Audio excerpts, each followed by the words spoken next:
श्रीराम. नमस्कार साधक बंधू भगिनींनो, चैतन्य उपासना या चॅनलवर मी सौ माधुरी कुलकर्णी आपले स्वागत करते. या चॅनलद्वारे आपण सोमवार ते शनिवार श्री ब्रह्मचैतन्य गोंदवलेकर महाराज यांचे शिष्योत्तम परमपूज्य श्री केशवराव बेलसरे तथा बाबा बेलसरे यांच्या दृढनिश्चयात्मक साधन व संपूर्ण समर्पण या पैलूंनी ओतप्रोत आनंद साधना या आत्मचरित्रात्मक साधन वृत्तांताचा आस्वाद घेत आहोत. तसेच रविवारी श्री महाराजांच्या काही भक्तांचे अनुभव ऐकत आहोत. श्री महाराजांना त्रिवार वंदन करून मी आज आपणास श्रींचे एक अनुग्रहित भक्त श्री सौरभ आनंद जोशी राहणार डोंबिवली मुंबई यांना श्रींचा आलेला अनुभव त्यांच्याच शब्दात कथन करणार आहे. सौरभ दादा सांगतात, श्रीराम. मी सौरभ जोशी राहणार डोंबिवली, मूळचा परळी वैजनाथ, जिल्हा बीड येथील आहे. माझ्या आजी आजोबांनी केलेल्या संस्कारांमुळे मला लहानपणापासूनच देवाधर्माची खूप आवड आहे.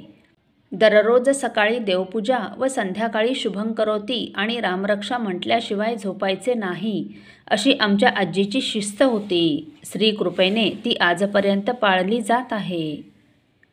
गुरु म्हणजे काय? गुरु कोणाला करावे? ते काय करतात? आयुष्यात एकदा तरी गुरु करावा असे का म्हणतात? अशा तऱ्हेचे अनेक प्रश्न मला पडत असत. पण श्रीकृपेने याची उत्तरे मला मिळत गेली व सद्गुरू तुम्हाला आपलंसं करतात म्हणजे काय याचा मला छान अनुभव आला. त्याचे असे झाले की गेले 5-6 वर्षे मी रोज मोटरसायकलने ऑफिसला जातो. 2021 साली असाच सकाळी कामावर जाताना माझी नजर एका कांदे बटाटे विकणाऱ्या दुकानावर पडली. तिथे एका सत्पुरुषांचा फोटो लावलेला मला दिसला. तदनंतर अगदी रोज ऑफिसमधून जाता येताना मी त्या फोटोला नमस्कार करायला लागलो. हे सगळं नकळत घडलं बरं. हे सत्पुरुष कोण आहेत याविषयी काहीही माहिती नसताना रोज न चुकता नमस्कार केला जात होता. एक दिवस मनात सहज आलं आणि त्या दुकानात जाऊन मी त्या फोटोखाली काय लिहिले आहे हे वाचले असता श्री ब्रह्मचैतन्य गोंदवलेकर महाराज असे लिहिलेले आढळले आणि माझा त्यांच्याविषयीचा अभ्यास सुरू झाला. गुगलवरून सगळी माहिती काढत असताना श्रींचे भक्त असलेल्या एका प्रवचनकारांच्या वाणीतील श्री महाराजांचे संपूर्ण चरित्र यूट्यूब व्हिडिओद्वारे रोज एक करून सगळे भाग ऐकण्यास सुरुवात केली. त्यावेळी मला नाम म्हणजे काय, ते कसे घ्यायचे, अनुग्रह म्हणजे काय हे काहीही कळत नव्हते. पण जसजसा मी रोज अभ्यास करू लागलो तसे परमपूज्य बाबा बेलसरे यांची प्रवचने ऐकण्याचा योग देखील आला. किंबहुना श्रींनीच हे सर्व घडवून आणले. पुढे झाले असे की 2022मध्ये माझी BNI सर्जरी करायचे ठरले होते.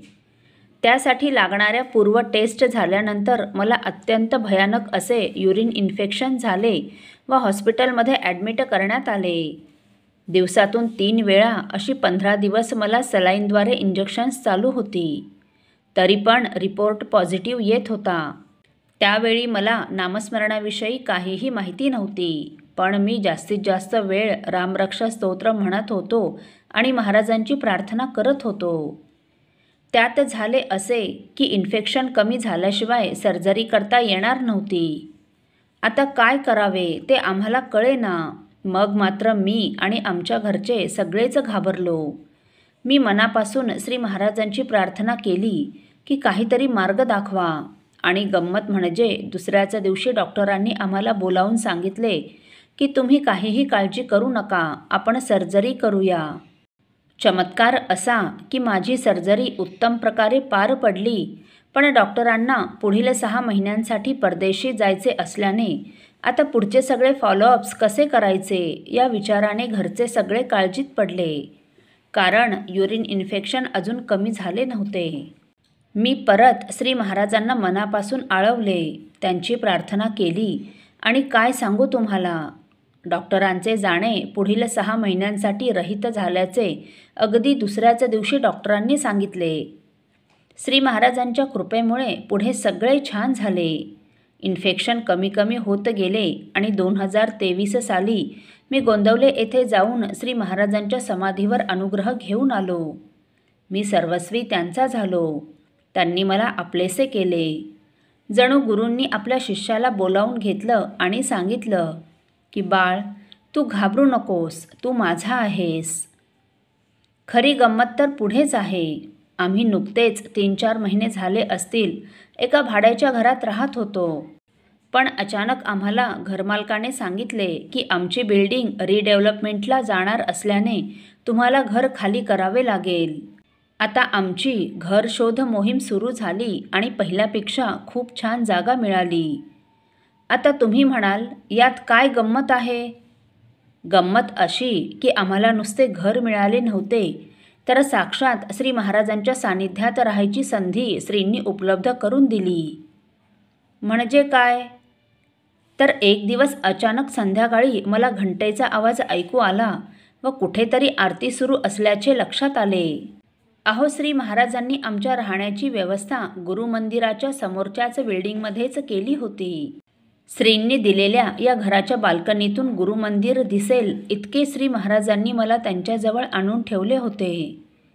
गुरुमंदिर म्हणजे बेळगाव येथील परमचैतन्य श्री काणे महाराज यांचे स्थान. श्री ब्रह्मचैतन्य गोंदवलेकर महाराज हे श्री काणे महाराजांचे अजेगुरु असल्याने गुरुमंदिर येथे श्रींचा व रामरायाचा फोटो असून तशीच उपासना चालते. अहो, श्रींच्या मजवरील प्रेमाचा, ममतेचा, वात्सल्याचा हा अनुभव नाही का? श्रीराम समर्थ. साधकजन हो, वस्तुतः सुरुवातीला सौरभदादांना नामस्मरण व श्री महाराज यांच्याविषयी काहीही माहिती नव्हती. परंतु श्रींचे आपल्या लेकरांवर लक्ष असते ना. श्रींनी दादांना आपल्याकडे अक्षरशः ओढून घेतले व त्यांच्या प्रकृती संबंधात योग्य ती व्यवस्था करून त्यांना आपल्या अस्तित्वाची जाणीव करून दिली. पुढे योग्य वेळी अनुग्रह देऊन कृपांकित केले व उपासनेद्वारे अखंड अनुसंधान टिकून राहावे म्हणून दादांची राहण्याची व्यवस्था देखील गुरुमंदिरसारख्या पवित्र वास्तूच्या समोरच केली. अहो, खरं पाहता श्रींसारख्या दयासिंधू भक्तवत्सल सद्गुरूंच्या हृदयात कोणीही मापाड्या मोजदात न करू शकणाऱ्या अशा अतुलनीय, अवर्णनीय, अलौकिक शाश्वत सुखाचा झरा अखंड वाहत असतो व त्या चिरंतन परमानंदाचा आस्वाद आपल्या भक्तांना देखील भोगायला मिळावा अशी तळमळ त्यांना लागलेली असते. व याच तळमळीपोटी करुणासिंधू श्री महाराज आपल्या भक्तांना जवळ करतात व मोठ्या प्रेमाने, ममतेने नामामृताचे सेवन करवितात. व जो भक्त श्रींच्या या तळमळीमागील वात्सल्य जाणून त्यांना आवडणारे भगवंताचे दिव्य नाम मनापासून घेण्याचा प्रयत्न करतो, त्याला श्रींची जहागिरी असलेल्या अखंड समाधानाचा लाभ होतो.